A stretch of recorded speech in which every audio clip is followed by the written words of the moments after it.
the 14th of September 1944. The Apennine Mountains cut the Italian sky into jagged gray teeth. Morning fog drifted between the ridgelines like breath from a sleeping giant. Corporal Sam Harlow lay belly down among the cold rocks. His M1C Garand balanced across his pack, cheek welded to the stock. Through the scope he could see flashes of movement in the valley below his own men. 26 soldiers from C Company, 85th Regiment, inching along a goat trail carved into the limestone.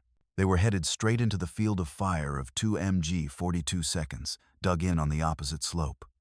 The Germans had a perfect view, and if they opened up, those Americans wouldn't stand a chance. Beside Harlow, Private Riley pressed a radio handset to his ear, the cord stretching back into their shallow scrape. "Command says abort," Riley whispered, voice tight. "Visibility's too high. We're exposed up here. They want us to pull back." Harlow didn't move. Wind rolled up the ridge carrying the smell of wet moss and burnt cordite, the scent of yesterday's shelling still hanging in the air.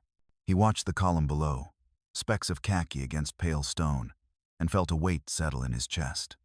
They were too bright, too clean, little green targets in a world of gray. "Corporal?" Riley nudged him. Harlow's jaw flexed. He'd seen this before patrols spotted from half a mile away, cut apart before they even fired a shot. He'd watched medics drag bodies through that same ravine just 2 days ago. If those MG 42 seconds spotted them, 26 letters would be mailed home to 26 families. He reached for his rucksack and pulled out a small tin jar, its lid blackened with soot. Riley's eyes widened. "You're not actually going to use that stuff, are you?" Captain Merrick said. "I know what he said." Harlow cut him off. His voice was calm, steady. "He's not the one lying in the open." He twisted the lid. Inside was a thick gray paste that smelled faintly of oil and earth. He'd mixed it 3 nights ago in the motor pool dolomite dust, used engine grease from a weasel, and a little candle wax melted off a mess hall lantern. He'd stirred it with a bayonet until the texture matched wet clay. It was his own invention, his forbidden mud. The captain had laughed, called it art class gone wrong, and banned it outright. But Harlow hadn't spent his life in the Rockies learning how to vanish from elk and cougars just to die on a white Italian hillside. He dipped his fingers into the jar and began smearing the paste across his face, neck, and rifle stock. The mud was cold, biting through the mountain chill. The color matched the limestone perfectly dull, chalky, uneven. "You're insane," Riley muttered, half grinning despite himself. "Maybe," Harlow said. "But dead men don't get court-martialed." He reached over, streaking Riley's cheek with gray. "Hold still." Within minutes, the 2 of them disappeared into the stone. Even their helmets lost their shine. Harlow rubbed a handful of dirt across the steel until it dulled to nothing. Down in the valley, the patrol began crossing a small open saddle, the killing ground. Harlow adjusted his scope. Through the reticle, he could see the German gunners shifting, one standing to stretch, the other wiping condensation off his optics. They hadn't seen the Americans yet. "Not yet," Riley swallowed. "They're sitting ducks." "Not if we give them cover," Harlow said. He reached for his radio handset. Static hissed. Command would never authorize what he was about to do. But Command wasn't up here staring at dead ground and praying the mist didn't clear. He keyed the mic. "C Company, this is Eagle 2. You got eyes on those limestone ridges north of you?" A crackle, then a young voice. "Affirmative. Eagle 2. Looks like snow up there." "Not snow," Harlow said quietly. "Friends, keep low and keep moving." He dropped the handset, raised his rifle again, and centered the crosshairs on the German machine gun nest. He didn't fire, not yet. He just watched, breathing slow, matching the rhythm of the mountain wind. The seconds stretched. One of the German gunners turned, scanning the valley through binoculars. The lens swept right past Harlow's position, paused for half a heartbeat, then moved on. Nothing. Just more rock. Riley exhaled shakily. "They looked right at us." "Yeah," Harlow said. "But they didn't see us." Below, the patrol vanished behind a stand of scrub oak, still unseen. Harlow's mud mixture clung to his skin like a second hide, and for the first time since landing in Italy, he felt invisible, not lucky, not hidden, but part of the land itself. He whispered almost to himself. Told you. The mountain's got its own colors. You just gotta listen to it. Far to the west, thunder rolled not weather, but artillery echoing through the passes. The whole Apennine front was waking up. Tomorrow they'd climb again. Higher, colder, into territory the maps called simply enemy country. For now, though, 26 men were alive because one stubborn corporal chose mud over orders. And somewhere down in the mist-filled valley, the ghosts of the mountains were starting to take notice. Before Italy, before the Apennines turned him into a shadow, Samuel Harlow had been a painter not of portraits or landscapes, but of grocery signs, barn doors, and old pickup trucks across the cold towns of Colorado's high country. He grew up in Leadville, a mining town perched 10,000 feet up, where winters never truly ended, and every man's hands were calloused by frost or work. His father had been a mule driver in the Climax mine, a quiet man who could fix anything with wire, oil, and patience. His mother ran a small shop, painting her own signs because hiring someone cost too much. Sam picked up a brush at 9 and never put it down. When he wasn't in school, he'd hike the ridges above the town, where elk vanished into snow like smoke. He learned early what it meant to be seen, and how not to be. The lesson came the day a mountain lion tracked him for half a mile, watching from the trees. He didn't run. He stayed still, heart hammering, until the animal lost interest. When he told his father that night, the old man simply nodded and said, "Out here, kid, stillness saves you more than speed." That line never left him. Years later, when the Depression hit, Sam painted whatever people would pay for shop windows, gas station logos, even the side of the Denver and Rio Grande rail cars. He got good at matching color to weather, at seeing how sunlight changed every surface. "You want something to blend in," he'd say. "You don't pick the color of the object, you pick the color of the light." Then came December 7th, 1941. Sam was 29, working in a garage in Denver, coating army trucks with olive drab paint for the National Guard. He was too old to be drafted, but he walked into the recruiting office anyway. "You boys need mountain men?" he asked. They did. In 1943, the Army formed the 10th Mountain Division, a unit built from climbers, skiers, and wilderness guides. They trained in the Rockies, sleeping in snow caves, and learning to fight where machines couldn't go. Sam fit in like he'd been born for it. He was slower than the kids from Vermont, but steadier. And while others cursed the blizzards, he smiled the mountains were home. They called him the painter because he carried brushes in his pack. He used them to coat rifle barrels and helmets with dull oil, to cut the glare that gave men away. Sometimes, he'd even mix crushed bark or coffee grounds into paint for texture. The officers laughed. The younger soldiers didn't. They started asking him to fix their helmets before patrol. There was one night during training at Camp Hale when the division practiced stealth raids in full moonlight. Every squad was spotted except Harlow's. They'd rubbed mud and soot onto their gear until they melted into the snow. When the umpires asked how he did it, he just grinned and said, "Gentlemen, it ain't magic, it's contrast." He earned a quiet respect, the kind that never made it onto paper but traveled by word of mouth. "If you get sent into the rocks," men said, "pray they put Harlow in your platoon." By the time his unit shipped out to Italy, he'd already learned to distrust perfect uniforms and bright metal.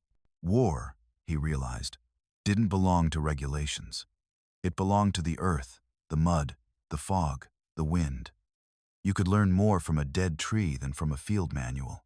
Italy proved him right. The first weeks in Naples were chaos rain every day. Supply convoys stuck in mud, trucks painted too dark for the terrain. He watched one Jeep convoy get strafed by German fighters because their canvas tops glowed like green beacons under sunlight. The sight burned into him. That's when the idea for his mud mix began to take shape. He tested it first on the hood of a Willys Jeep, just a smear of dirt, grease, and limestone powder from a nearby quarry. The reflection vanished instantly. "That's it," he whispered. "That's the mountain talking." But when he brought it to the quartermaster, the man shook his head. "Regulations are regulations. The Army doesn't need finger painting, Corporal." Sam smiled that quiet Colorado smile, the one that never meant agreement. He'd spent his whole life learning from wind and rock, And he knew one truth. Every miner, hunter, and woodsman understood. Nature didn't care about orders. It cared about survival. And as the division moved north toward the Gothic line, crawling through the narrow valleys of Tuscany, that truth started to feel less like instinct and more like prophecy. Harlow could sense it coming the moment when the mountains would stop being scenery and start being the enemy. When that day came, he knew he wouldn't paint signs anymore. He'd paint ghosts. By late September 1944, the Apennine Mountains had earned a cruel nickname among the men of the 10th Mountain Division, the Wall. It wasn't just a stretch of hills. It was a vertical world of death. Every ridge rose like a knife. Every valley funneled you into German guns. The locals called it Monte Belvedere, though to the soldiers it was anything but beautiful. The limestone cliffs were white as bone, the soil thin and chalky, and every path seemed to end in open ground. The mountain didn't care who you were. It devoured the careful and the brave alike. Corporal Sam Harlow had been on the line for 6 straight days. The division's advance toward Bologna had slowed to inches per hour. The Germans' hardened Fallschirmjäger paratroopers under Field Marshal Kesselring had spent months fortifying the ridges. Their machine gun nests were dug into caves, their mortars zeroed in on every trail. Every morning, American patrols would climb into the mist, and by afternoon, stretcher-bearers would bring them back down, or what was left of them. The statistics didn't make it into the newspapers back home, but every man on the line could recite them. In 3 weeks, over 700 casualties, most of them not from firefights, but from being seen. The olive-drab uniforms that worked fine in France made them stick out like Christmas ornaments against the pale rock. Even the shine from a canteen could give away a squad's position. At night, the men whispered about the eyes in the hills. They weren't imagining things. The Germans had vantage points that stretched miles. The slightest movement, a boot scuff, a flash of metal, and the mortars would start. By the 5th day, morale had sunk like a stone in cold water. One night, Harlow sat by a dying campfire, his helmet resting on his knees. A young private from Texas was muttering into his rations tin. "Feels like the mountain's alive," he said. "Like it's waiting for us to move." Harlow looked up at the ridgeline, its white face glowing faintly under the moon. "It is alive," he said softly. "You just gotta learn how to stop looking like food." The kid stared at him, unsure if he was joking. By morning, fog blanketed everything again, thick, gray, and silent. Harlow and his spotter, Riley, were sent ahead to scout a route toward a German supply trench believed to cut through the next valley. The trail wound through sharp limestone spurs that sliced boots open like razors. Halfway up the slope, they found the remains of another patrol. 6 men, sprawled in the open, rifles still shouldered. No bullet wounds, just shell fragments and shrapnel. The Germans had caught them with mortars before they ever saw the enemy. Riley muttered, "They never had a chance." Harlow crouched beside one of the bodies. The man's helmet gleamed faintly in the filtered light. "They did," Harlow said quietly. "They just stood out." He ran his fingers across the limestone. It was soft, powdery, pale gray, the same shade he'd mixed into his forbidden paste days earlier, the color of the mountain itself. That night, back in the bivouac, he studied his surroundings like a painter studying his canvas, not the enemy, not even the map, but the terrain. The problem wasn't courage. It wasn't even tactics. It was visibility. The army was trying to fight a mountain the same way it fought a forest. But the mountain wasn't playing by their rules. The next morning, a field briefing gathered the company. Captain Merrick stood beside a makeshift table with maps pinned under rocks. "We're pushing again at dawn," he said. "Recon elements will move ahead at 0600. No excuses this time. Higher-ups want progress." The men didn't say a word. They just looked at each other, the same weary eyes, the same knowledge that progress meant body bags. After the meeting, Riley caught up with Harlow. "You gonna tell him about your mud trick?" Harlow shook his head. "Tried that once. He thinks color theories for decorators." "So what then? We just keep dying?" Harlow looked toward the ridge, now lost in the rising fog. "No," he said. "We start thinking like the mountain." That night, While others wrote letters or cleaned their rifles, Harlow disappeared behind the mess tent. He crouched beside a puddle of oil dripping from a GMC CCKW truck, scraped some off with a stick, and mixed it into a handful of limestone dust. The texture felt right thick but smooth, the smell of grease and stone mingling in the damp air. He smeared it onto his rifle stock. It dulled instantly, no shine, no reflection. He grinned.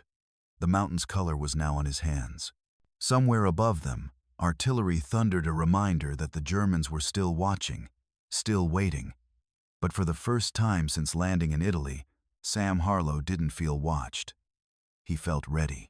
He looked up at the jagged ridge where dozens of patrols had vanished and said under his breath, "Tomorrow, you'll see nothing at all." And that was the night the war on the mountain quietly began to change, not with orders, not with reinforcements, but with a jar of mud and one man who refused to die by the rulebook. Dawn came with a thin drizzle that turned the white rock into glass.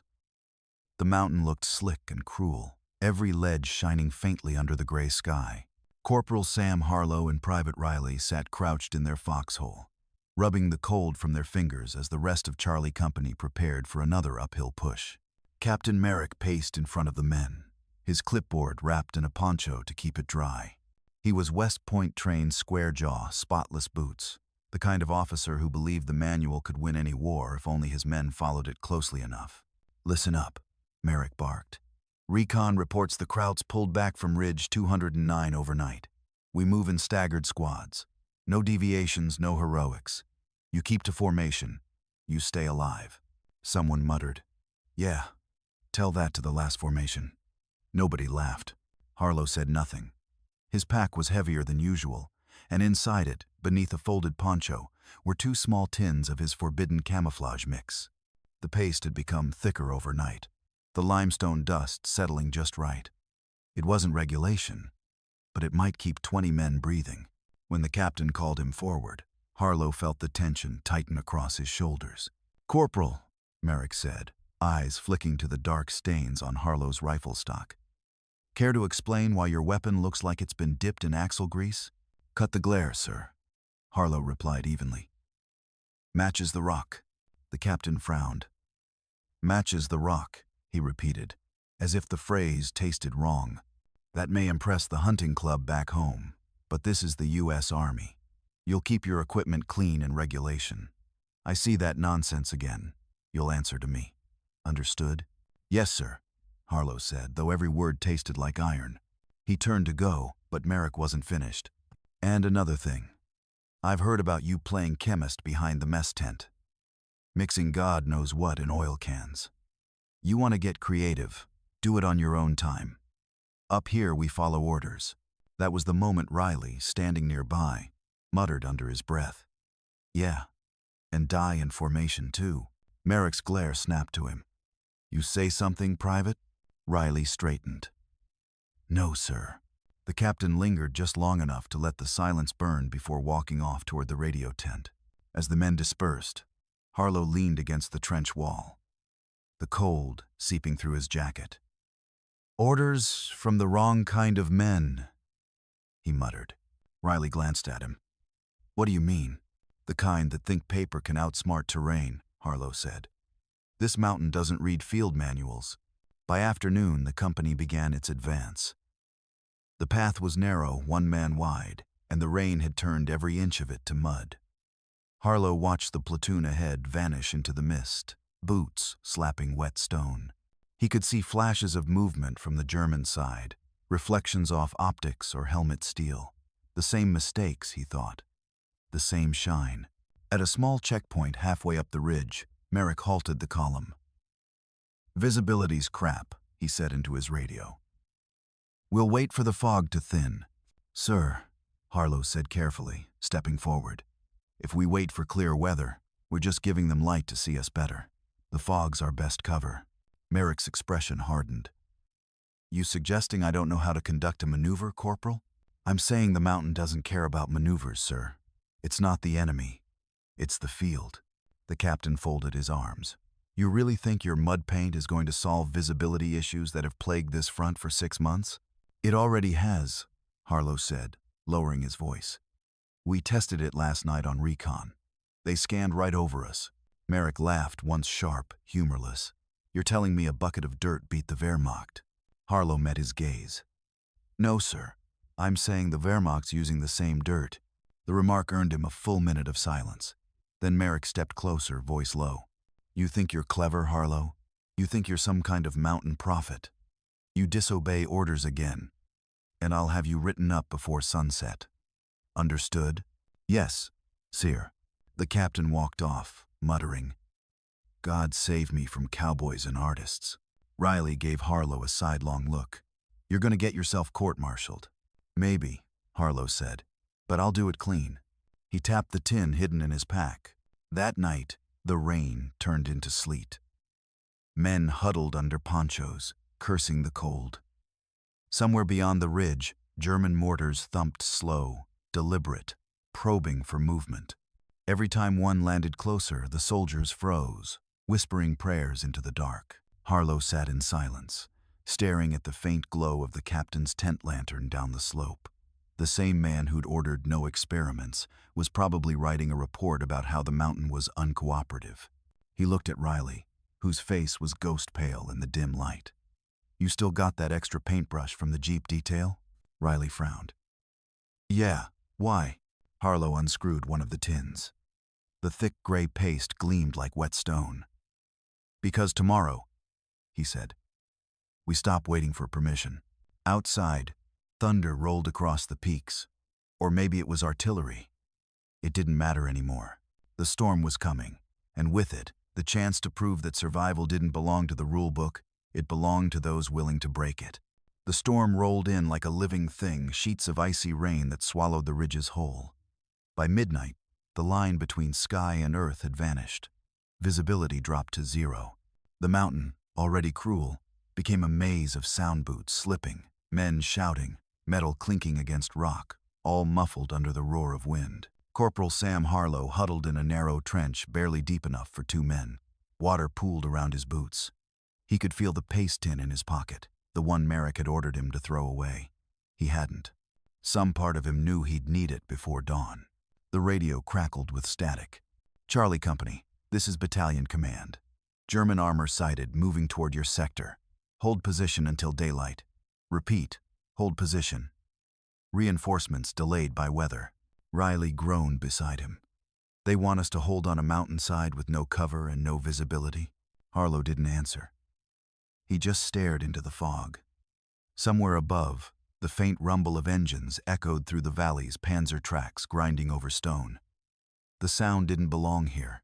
It was like hearing thunder under your feet. They were cut off. Captain Merrick tried to rally the men. His voice came faint and tight through the downpour. Dig in and stay alert. No one fires unless you see them clearly. But that was the problem. No one could see anything. By 0200 hours, the situation was critical. Their position, halfway up the ridge, was exposed on 3 sides. The trails behind them were washed out. The clay turned to liquid. Their radios barely functioned, batteries dying in the cold.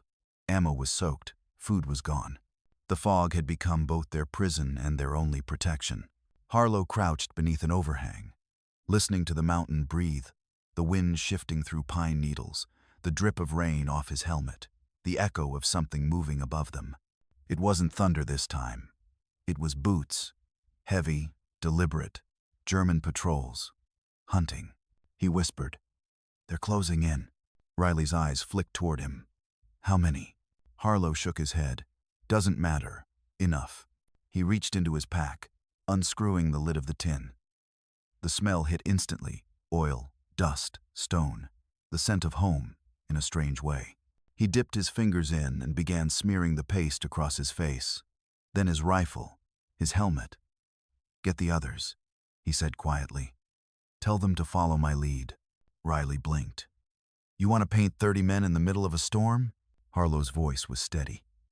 I want them alive at sunrise. They worked in silence, crouched beneath torn ponchos, spreading the mixture across helmets, sleeves, canteens, anything that could reflect light. The mud clung to fabric and steel, turning the men into shapes of the mountain itself. At first they grumbled, calling it superstition, mountain voodoo. But as the fog thinned for a brief moment, they saw their reflections fade. The glow of their gear disappeared. It was as if the mountain had accepted them. Then the first flare went up, a German signal light bursting red against the gray mist. It hissed like a dying fuse. "Positions!" Merrick shouted, stumbling through the mud. "They've spotted movement to the south ridge." Harlow froze. He knew what came next, the mortars. The first shell landed 30 yards away, spraying stone and shrapnel. The blast flattened half a squad. The air filled with the smell of cordite and earth. Riley ducked low. "They can't even see us," he shouted. "Yes, they can," Harlow replied grimly. "We're the only things moving." That was when he made the call. "Everyone down. No movement, no talking. You're part of the ground now." The men obeyed. They flattened themselves against the rock, smeared in mud and limestone. For a full minute, nothing moved. Then, the shelling stopped. Above them, 2 German spotters peered through binoculars. Harlow could see their silhouettes against the faint light, searching, scanning. The spotters swept the ridge once, twice, then lowered their scopes. No targets. The mortars shifted fire down the valley, convinced the Americans had withdrawn. Riley exhaled. "It worked," he whispered, half in disbelief. "Not yet," Harlow said. "We've got 30 minutes before they realize we didn't run." By dawn, the fog began to lift. The rain slowed to drizzle. Charlie Company was still alive, shaken, hungry, but alive. Captain Merrick stumbled over, his uniform caked in mud. He looked at Harlow, his expression unreadable. "You disobeyed orders," he said finally. Harlow wiped the mud from his face. "Yeah," he said. "And it looks like that's why you can still give them." For the first time since arriving in Italy, Merrick didn't reply. He just stared up at the ridge, at the silent battlefield that had claimed so many others. But not his men. The storm was over, but something had shifted. For the first time, the mountain hadn't taken them. And though no one said it out loud, every man there knew why. Because one stubborn corporal refused to wait for permission to survive. The rain didn't stop, it just changed character. By the time darkness fell over the ridge, it was no longer a storm. It was a steady, cold drizzle, the kind that got under your skin and stayed there. The men of Charlie Company huddled under makeshift tarps, half asleep, half frozen, their nerves stretched like wire. Corporal Sam Harlow couldn't sleep. The mountain was too quiet now. No shelling, no patrols, just the occasional drip of water off the limestone ledges above. That kind of silence wasn't peace. It was warning. He slipped out of the trench, motioning to Riley to follow. "Where are we going?" Riley whispered. "Workshop," Harlow said. They moved under cover of darkness, boots sinking into the wet earth. About 50 yards downhill stood what used to be an old shepherd's barn, half collapsed, its roof gone, one wall leaning inward. It wasn't much, but it had one thing Harlow needed: space and privacy. Inside, the air reeked of mold and wet hay.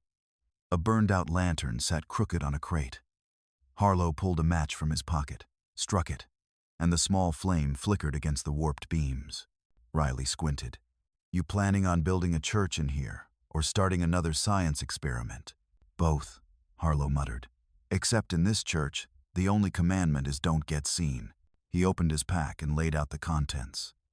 3 tins of his earlier paste, a handful of limestone chunks scraped from the ridge, a bottle of motor oil scavenged from the wrecked Willie's Jeep, and a strip of burlap torn from a sandbag. Riley shook his head. "You're seriously doing this again? Merrick will hang you if he catches you." Harlow didn't look up. "Then I better make it worth the rope." He took his bayonet, hammered it flat against a rock, and began grinding the limestone into powder. The sound echoed faintly through the ruined barn metal against stone, the hiss of grit. He mixed the powder with the oil, stirred in mud from the floor, then squeezed a few drops of solvent from a rationed bottle of cleaning fluid. The mixture hissed, releasing a sharp, chemical smell that bit into the cold air. "Jesus," Riley coughed, covering his mouth. "Smells like you're cooking up a bomb." "Close enough," Harlow said, "just quieter." He kept stirring, the gray paste thickening until it looked like cold cement. Then he dipped his fingers in and began testing the texture, rubbing it between his thumb and forefinger, feeling the weight, the spread, the stick. "This'll hold," he said. "Doesn't run off in rain, doesn't crack in the cold. Sticks to metal, fabric, skin, hell, maybe even ghosts." Riley gave a low whistle. "You sure about this, Sam? You're not just tinkering anymore. You're changing the damn rule book." Harlow stopped mixing and looked at him. "The rule book's been wrong since Salerno. I'm just fixing the typos." Hours passed. The rain softened to a mist. Outside, somewhere beyond the barn, artillery flashed silently over distant hills like lightning without thunder. Inside, Harlow worked by the weak light of the lantern. He smeared the paste onto his helmet, then set it beside a slab of rock. In the dim light, they looked identical.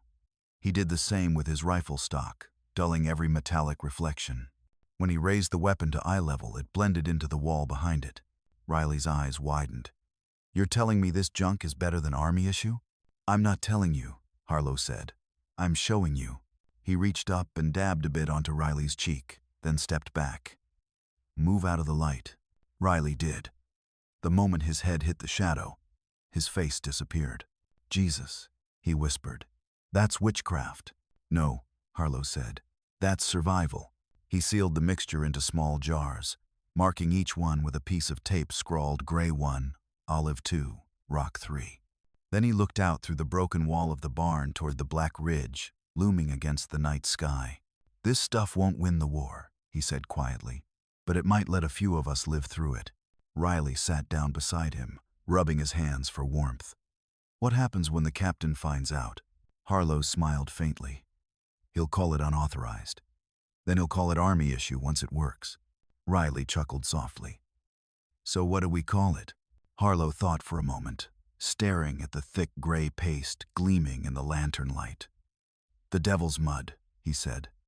"Because if it doesn't save us, it'll damn sure bury us." Before dawn, they buried the jars inside an ammo crate behind the barn and covered it with rocks. Harlow wiped his hands clean on his uniform, leaving faint gray streaks that looked like scars. When they returned to the trench, the fog was rolling in again, heavy and pale. Somewhere above, a German machine gun barked a short burst, 3 rounds, then silence. Riley looked at him. "Guess we'll see if the devil's mud really works." Harlow slid a small tin into his jacket pocket and nodded. "Yeah," he said. "Tomorrow, we stop hiding behind it and start fighting with it."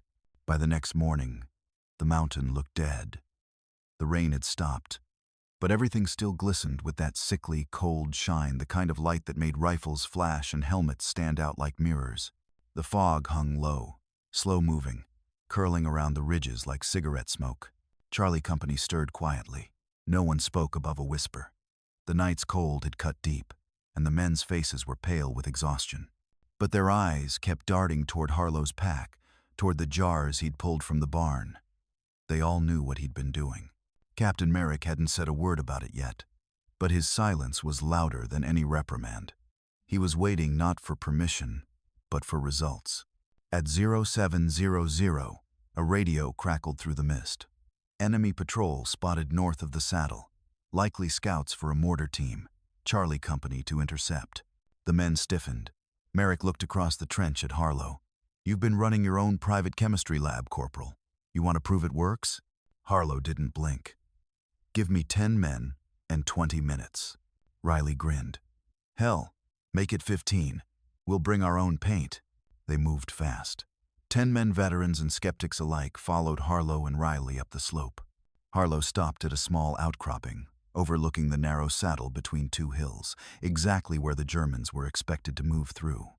He knelt, pried open one of the tins, and passed it down the line. "Smear it on everything. Gear, skin, weapons," he whispered. "Don't think. Just do." The paste was cold and gritty. It clung to them like wet clay, but as it dried, the shine disappeared. Their olive-drab uniforms shifted to dull gray. Their helmets turned the same color as the rocks.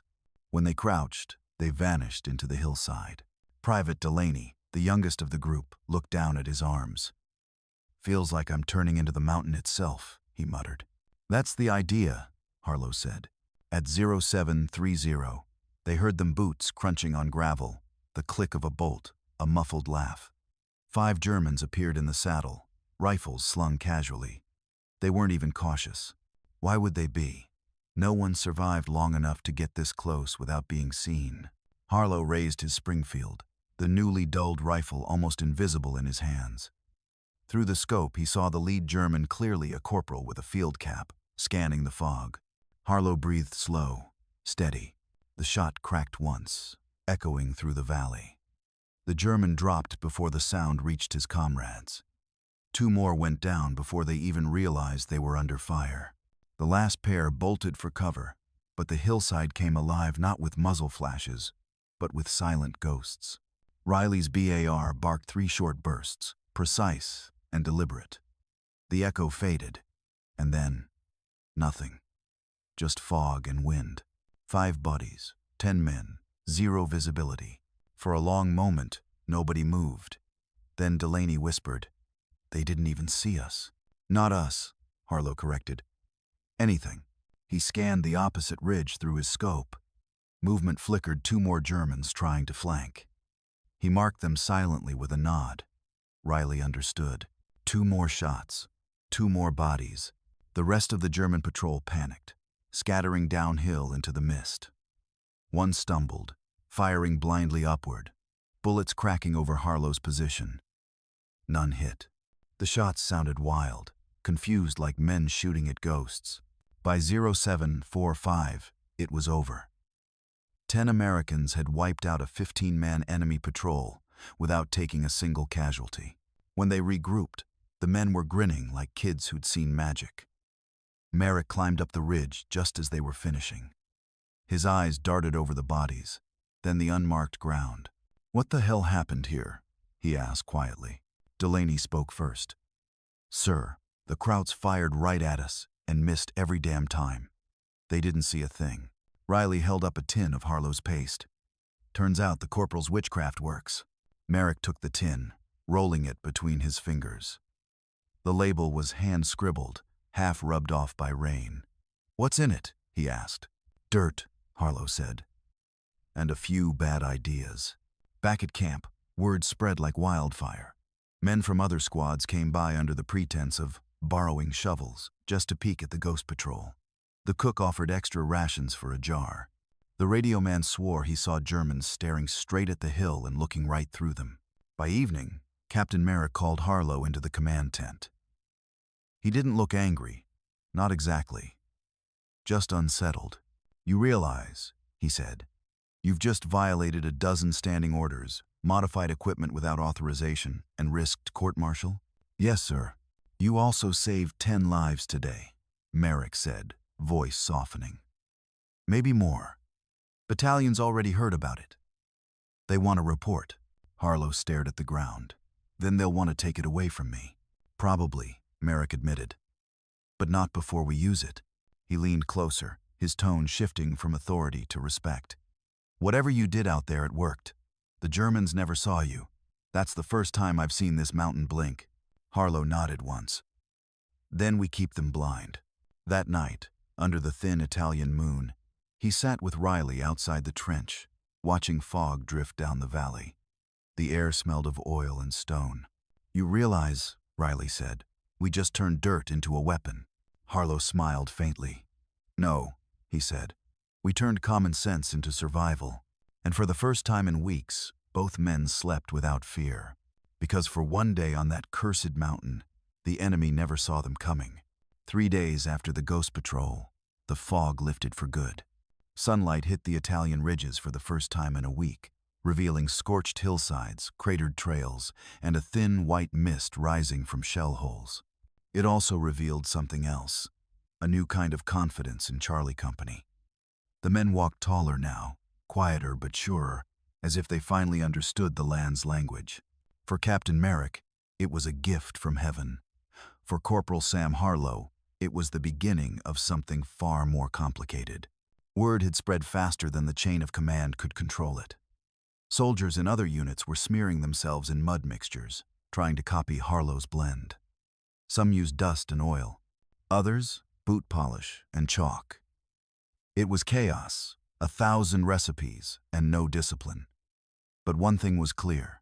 It worked. And that meant headquarters wanted it. At 0900 hours, a jeep arrived at the forward command post, its tires still slick with red clay. 2 officers stepped out, crisp uniforms, polished boots clean, in a way no man on the line ever was. One of them, Major Charles Reeve, wore a spotless leather jacket and an expression that suggested the front lines were a novelty he could do without. "Captain Merrick," he said, stepping over a puddle, "we've been briefed on your company's unusual success." Merrick nodded, wary. "If you're here about Corporal Harlow's camouflage..." "Oh, we're well aware of it," Reeve cut in smoothly. "That's precisely why I'm here. Command wants a full report. Material samples, application notes, tactical performance data. Everything." Harlow was summoned into the tent 5 minutes later.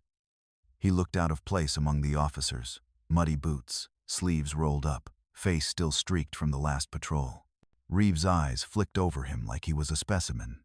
"So you're the man behind this." "Innovation," the major said, emphasizing the word like it tasted sour. "Tell me, Corporal, what exactly did you mix?" "Dirt," Harlow said, "and a little common sense." The tent went silent for a beat. Merrick fought the urge to smirk. Reeve's jaw tightened. "Common sense doesn't save divisions, Corporal. Doctrine does." "With respect, sir," Harlow replied evenly. "Doctrine hasn't been keeping us alive out here." The major's lips twitched, not in amusement, but irritation. "Noted," he said curtly. "You'll prepare written documentation immediately. Command will take it from here." Harlow frowned. "Take what exactly?" "Your formula, your methods, the mud." "It's not just mud," Harlow said. "It's movement, lighting, distance, the way we apply it." Reeve raised a hand. "That will all be handled by professionals, chemists, engineers. Your contribution is appreciated, Corporal, but the Army will standardize it properly." "Sir, you don't understand." "I understand perfectly," Reeve snapped. "This is bigger than your little experiment. Congratulations, you've done your part. You're dismissed." Harlow didn't move. Merrick shot him a look that said, "Not now." Finally, Harlow saluted stiffly and walked out. Outside, Riley was waiting near the jeep. "So?" he asked. "They're taking it," Harlow muttered. "Taking what?" "All of it. The formula. The method. Hell, they'll probably take the name too." Riley's brow furrowed. "That doesn't seem right. You made it. You proved it." Harlow gave a dry laugh. "You think the Army gives medals for ideas they didn't authorize?" He was right. By evening, the brass had filed an official communique to 5th Army headquarters. It credited a breakthrough in field camouflage application developed by unit leadership within the 36th Infantry Division. No mention of Harlow, not even a nod. The next morning, a circular memo arrived across the division. New camouflage standard poster, field manual addendum, 43B. The document detailed precise mixing ratios, application techniques, and tactical usage line for line, exactly what Harlow had explained days before. Only now, the signature at the bottom belonged to Major Charles Reeve. Captain Merrick slammed the memo down on the table. "He stole it." "Sir?" Riley asked. "Reeve," Merrick growled. "Claimed it as his own. He'll probably get a commendation out of it." Riley shook his head. "And Harlow?" "He'll keep fighting," Merrick said quietly. "That's what men like him do." Harlow didn't complain. He didn't argue. He just kept working, refining the mixture, teaching new squads how to move, how to breathe with the mountain instead of against it. To him, it wasn't about credit. It was about keeping men alive. Still, when he saw the first official shipment of Reeve's adaptive camouflage compound arrive in its neat metal tins, stamped with a serial number, he felt something break quietly inside. Weeks later, during a routine supply drop, Harlow caught sight of a newspaper clipping pinned to a crate. It showed Reeve standing beside a general, shaking hands, both smiling for the camera. The caption read, "New camouflage method saves hundreds innovation by U.S. Army research officers. turns the tide in Italy. Harlow stared at the photo for a long time. Riley saw his jaw tighten but said nothing.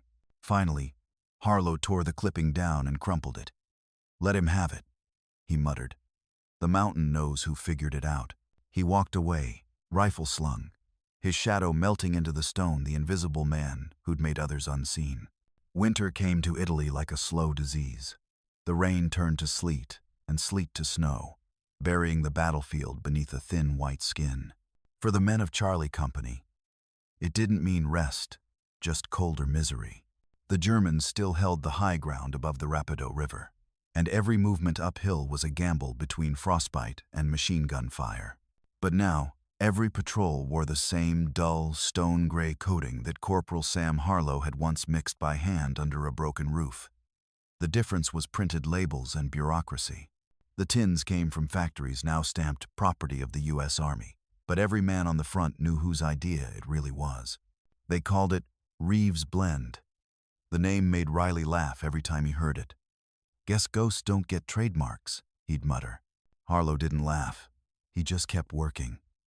He showed the new replacements how to apply it, right thin on the rifle, thick on the cheekbones, never too much around the eyes. He said little about where it came from. The men didn't need a lecture, they just needed to come back alive.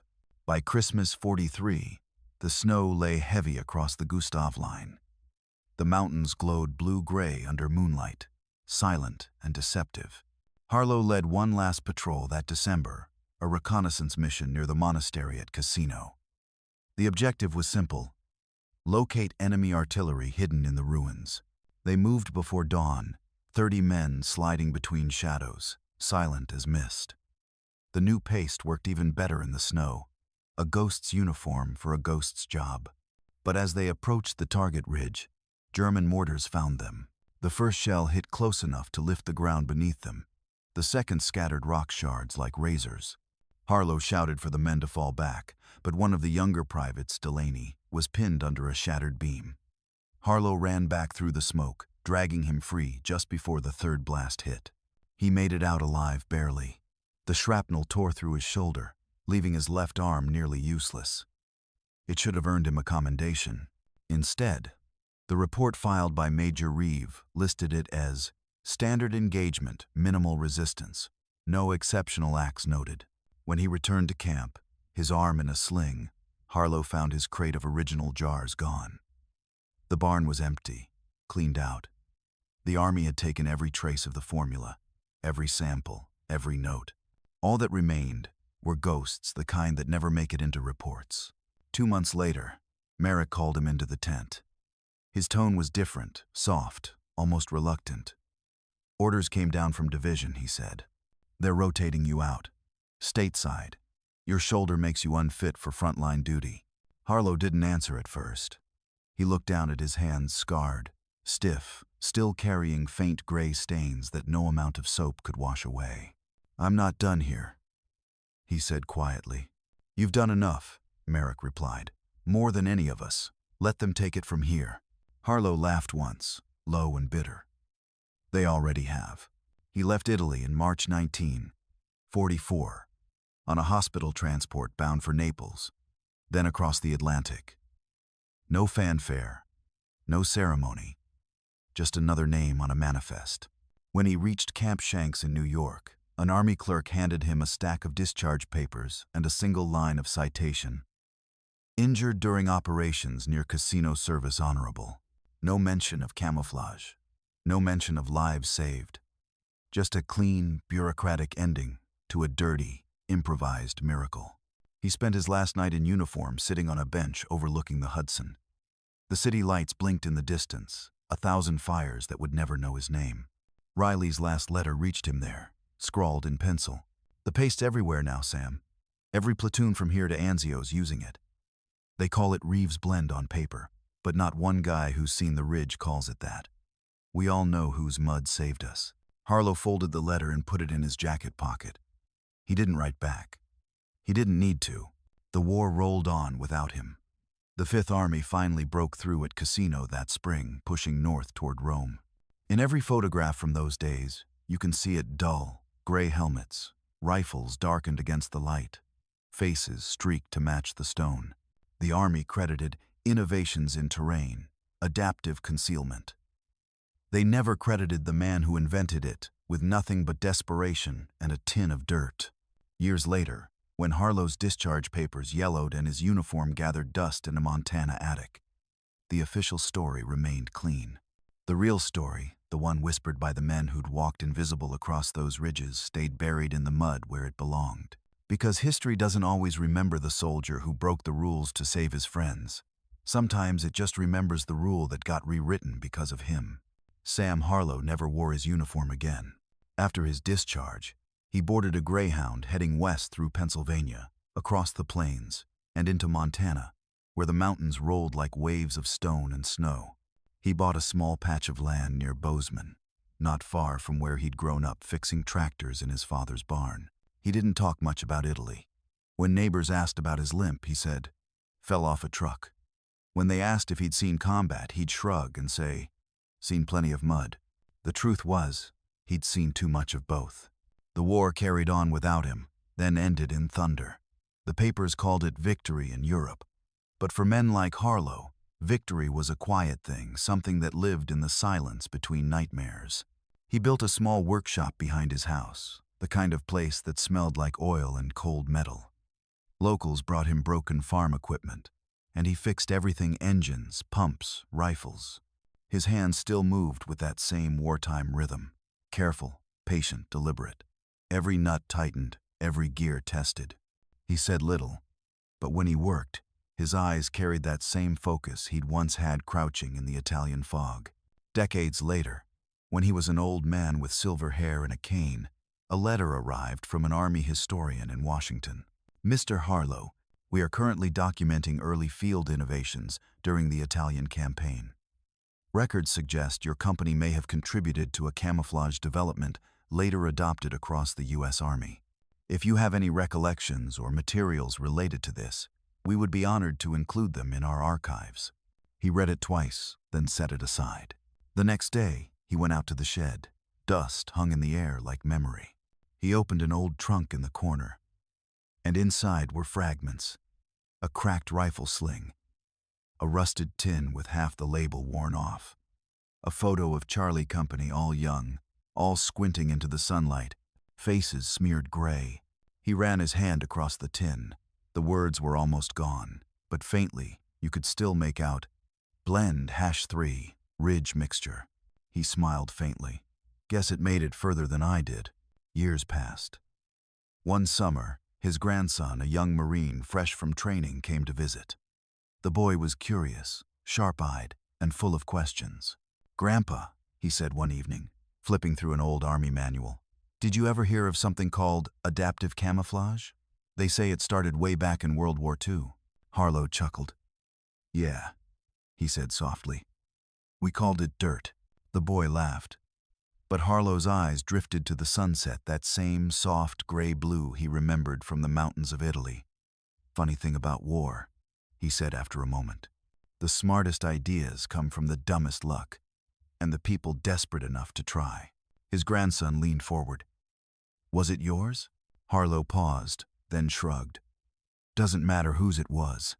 All that matters is it kept good men alive." When Harlow passed away in the spring of 1982, he left behind no medals, no official citations, just that same rusted tin, carefully cleaned and set on his workbench. The Army never corrected the record. Major Charles Reeve retired as a decorated innovator. But history has a way of finding its balance. In 1991, the Army published a declassified report tracing the origins of its terrain adaptive camouflage doctrine. Buried deep in the appendix, under field notes from the 36th Infantry Division, was a single handwritten annotation. Technique originally observed by CPL Samuel Harlow, Charlie Company, 36th Infantry, Monte Cassino Sector. Field effective application noted before formal testing. No fanfare, no headlines, just a small correction, a whisper in the margins of history, where truth often hides. Today, soldiers and Marines smear themselves in digital paint before missions in Afghanistan, Syria, or wherever dust and danger meet. They don't know the name Harlow, but every time they blend into the landscape, every time they disappear to stay alive, they walk in his shadow.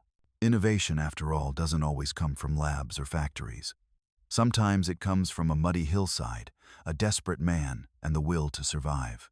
If you visit the Montana Military Museum today, tucked in a quiet corner of an exhibit on World War II field ingenuity, there's a small display case labeled Unofficial Innovation Adaptive Camouflage, Italy 1943. Inside it sits a single rusted tin of gray paste, its label handwritten, Blend #3. No medals, no glory, just the tool that changed how soldiers disappeared. And beneath it, a quote from an anonymous letter recovered years later. Doctrine writes history. Desperation rewrites it. Harlow never wanted to be remembered as a hero. He just wanted to make sure the next man got home. Maybe that's what real innovation looks like. Not glory, not fame. Just the quiet work of those who refuse to give up when everyone else follows the book. Voiceover, closing narration. Sam Harlow never got a medal for his invention. He went home, fixed tractors, and never spoke about the war again. But if you look closely at the patterns on a modern soldier's uniform, at the way they vanish into the dirt, you'll see his fingerprints. Wars end, names fade. But the good ideas, the ones born out of necessity and courage, they never really die. Thank you for watching. If you were in Sam's boots, outnumbered, outgunned, and ignored by command, would you have broken the rules to save your men? Let us know in the comments below.